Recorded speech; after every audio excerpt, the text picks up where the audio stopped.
Seed dormancy से related हमारा जो दूसरा टॉपिक है उसके अंदर जो है कि जो सीड डॉर्मेंसी की जो ब्रेकिंग मेथड्स है उसकी प्रसुप्तावस्था को भंग करने की विधियां कौन कौन सी हैं। जैसे ब्रेकिंग मेथड्स या सीड और methods for breaking seed dormancy, बीज प्रसुप्ता को भंग करने की विधियां, जिसके अंदर सबसे पहले हम देखते हैं फर्स्ट खुरचना यानी स्क्रैफिकेशन। फर्स्ट टॉपिक के अंदर ही हमने डिस्कस किया था स्क्रैफिकेशन। स्क्रैफिकेशन के अंदर दो मेथड्स हैं, बाय मैकेनिकल मेथड्स और बाय केमिकल यानी यांत्रिक खुरचन और रसायनों के द्वारा खुरचन। यांत्रिक खुरचन रसायनों के द्वारा खुरचन में हम H2SO4 और गर्म पानी का उपयोग इस मेथड्स के अंदर हम यूज़ करते हैं। एग्जाम्पल है जैसे ट्राइगोनेला क्रिटिलेरिया में जो हाइलम पाया जाता है सीड के अंदर जो नाभिक पार्ट होता है उसके अंदर पोर प्रेजेंट होता है जिसको माइक्रोपाइलर पोर कहते हैं, में प्लग यानी कि बंद हो जाता है वो छेद जिसको हम प्लग कहते हैं, के कारण जो जर्मिनेशन की प्रोसेस है वो रुक जाती है और सीड को जब हम हिलाते हैं या उसको किसी प्रकार की चोट पहुंचाते हैं तो ये प्लग को हम उससे हटा सकते हैं इस प्रोसेस से। और इस प्रोसेस के द्वारा हम इस प्रोसेस को हम इम्पैक्टेशन प्रोसेस कहते हैं,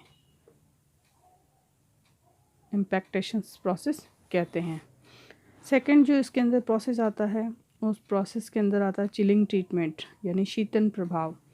जिसको हम देखें चिलिंग ट्रीटमेंट में जो सीड्स होते हैं उन सीड को 0 से लेके 5 डिग्री सेल्सियस टेम्परेचर पर कुछ सप्ताह तक अगर हम रखें और या सॉइल की जो अल्टरनेट लेयर्स होती है उसके द्वारा भी इसको ट्रीटमेंट किया जा सकता है। और लो टेम्परेचर भी रख कर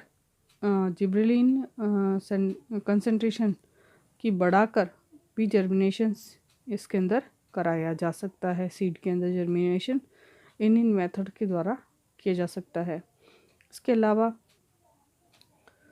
जो थर्ड देखें हम इसका जो रीज़न है उसके अंदर फैक्टर दो एक्सपोज टू अल्टरनेट टेम्परेचर यानी एकांतित तापक्रम के द्वारा उद्भासित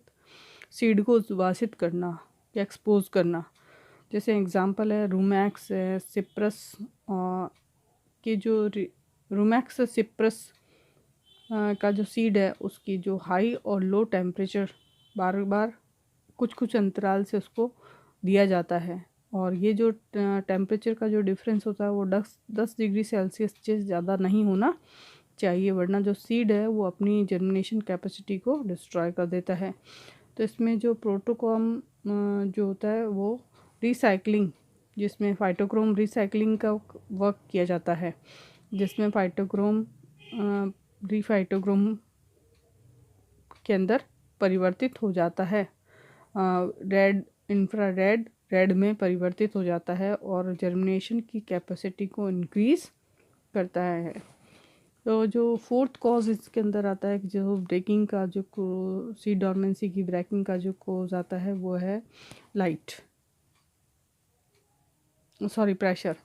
फोर्थ कॉज है प्रेशर, जिसके अंदर जो सीड होते हैं उसके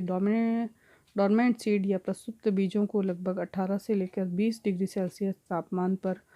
और लगभग 5 से लेकर 20 मिनट हाई द्रव चालित दाब यानी कि high liquid mobile pressure 2000 atmosphere पर इसको रखा जाता है,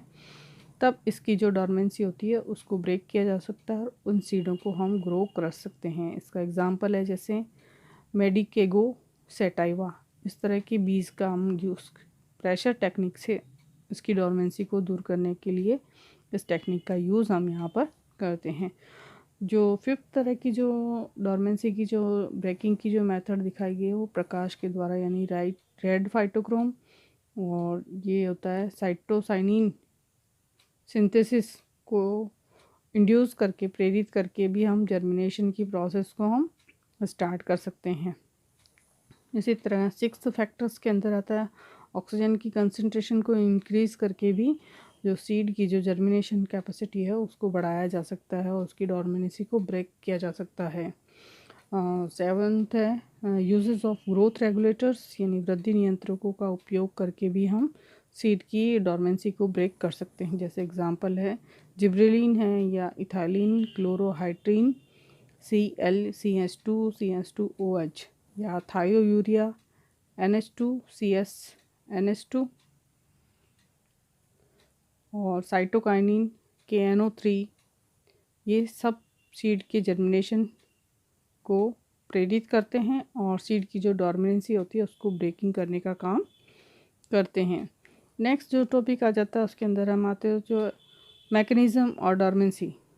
प्रसुप्ति की जो क्रिया होती है उसको क्या है, हार्मोन्स को रेगुलेशन थ्योरीज़ के रूप में इस हार्मोन रेगुलेशन थ्योरीज यानी कि हार्मोन्स के जो नियंत्रण तकनीकी सिद्धांत को दिया था, ये दिया था क्रिस्पिल्स और वार्नर ने 1967 में, जिसके अनुसार ABA की जो मात्रा है वो जिब्रेलिन से अधिक होने पर डोरमेंसी रेट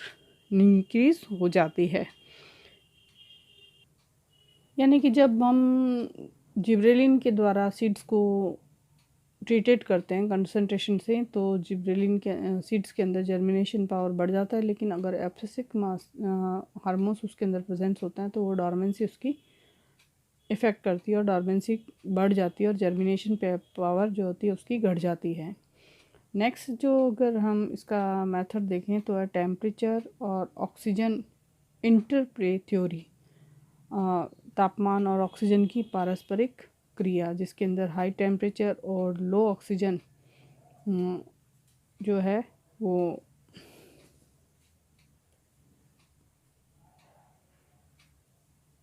डोरमेंसी को इंक्रीज़ करने का काम करती है। और अगर लो टेम्परेचर रहता है और हाई कंसंट्रेशन ऑफ ऑक्सीजन रहते हैं तो जर्मिनेशन की जो सीड जर्मिनेशन की जो कैपेसिटी है वो इंक्रीज़ होती है और डोरमेंसी ब्रेक होती है। ये थ्योरी दी थी वैगिस ने 1964 और 65 में। थर्ड जो थ्योरी दी थी वो दी थी मेटाबॉलिक कंट्रोल थ्योरी। इस उपापचय नियंत्रण सिद्धांत जो दी पॉलक और ऑलनेक के अनुसार इस सिद्धांत को दिया गया था और इसको ब्रैडबिर और कॉलमैन ने 1967 में इसको प्रेजेंट्स किया, जिसके अंदर ATP के संश्लेषण की क्रिया रुकने पर सीड की जो डोरमेंसी है वो बढ़ जाती है और इसे डोरमेंसी को किसी भी एक थ्योरी के द्वारा हम एक्सप्लेन नहीं किया जा कर सकते। यहाँ पर अगर तीनों थ्योरीज़ को हम देखें तो यहाँ पर कि जैसे सीड डिफरेंट टाइप के प्लांट्स के जो सीड होते हैं वो डिफरेंट टाइप्स के होते हैं, जिसके अंदर रेजिस्टेंशन पावर भी होती है, अपनी अपनी क्षमता के अनुसार होते हैं। तो पर्टिकुलर किसी एक सीड के लिए हम किसी एक थ्योरी के लिए अप्लाई नहीं कर सकते। तो जो डिफरेंट सीड्स होते हैं उसके लिए डिफरेंट टाइप की थ्योरीज़ को हम यहाँ पर उन्हें अप्लाई करना पड़ता है। तो अगर हम इसका कंक्लूज़न देखें तो जो डोरमेंसी है वो किसी भी एक थ्योरी के द्वारा इसको हम एक्सप्लेन नहीं कर सकते, क्योंकि जो डिफरेंट सीड की कैपेसिटी डिफरेंट टाइप्स की होती है। सीड की जो डोरमेंसी है उसका इम्पोर्टेंस देखें, उसका महत्व है, उसका क्या रोल है। तो ये है अनफेवरेबल कंडीशन में ये सर्वाइव करने में, सीड को सर्वाइव करने में या प्लांट जो सीड के फॉर्म में होता है उसको प्रोटेक्ट करने के काम आता है। दूसरा होता है ये डिस्पर्जल यानी प्रकीर्णन में भी मदद करता है, जिससे कि ये जो अपने फेवरेबल कंडीशंस के सर्वाइव आने पर ये जर्मिनेशन की प्रोसेस को स्टार्ट कर सकता है, और अनफेवरेबल कंडीशंस रहेगी तो सीड वहाँ पर डिस्ट्रॉय हो जाएगा। इस कारण ये उसको प्रोटेक्ट करने का काम भी करता है। फॉर स्टोरेज कैपेसिटी होने के कारण हम सीड को लंबे समय तक स्टोर कर सकते हैं और उसकी जर्मिनेशन इस डोरमेंसी के कारण हम इसको लंबे समय तक स्टोर रख सकते हैं। इस प्रकार हमारे आज के इस टॉपिक के अंदर सीड की जो डोरमेंसी होती है उसको हम किन मेथड्स के द्वारा डिस्ट्रॉय करके उसकी जर्मिनेशन की प्रोसेस को इंक्रीज़ कर सकते हैं, उन मेथड्स को इस टॉपिक के अंदर हमने डिस्कस किया है।